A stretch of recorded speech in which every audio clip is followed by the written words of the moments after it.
વિશ્વના કેટલાય દેશોમાં કોરોના ઝડપથી ફેલાઈ રહ્યો છે ત્યારે હવે આ વાયરસની એન્ટ્રી ભારતમાં થઈ ચૂકી છે। દેશના 11 રાજ્યોમાં કોરોના ફેલાઈ ચૂક્યો છે। દેશમાં 164 નવા કેસ નોંધાયા છે। કુલ 257 એક્ટિવ છે।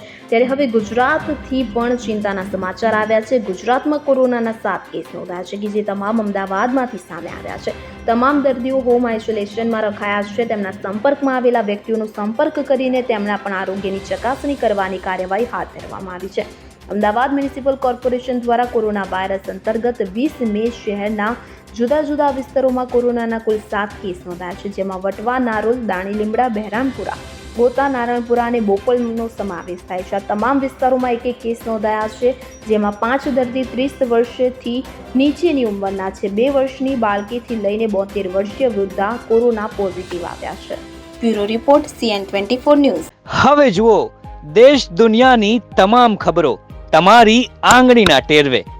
ઉઠાવો મોબાઈલ અને ગૂગલ પ્લે સ્ટોર પરથી ડાઉનલોડ કરો અમારી CN24 ન્યૂઝ મોબાઈલ એપ।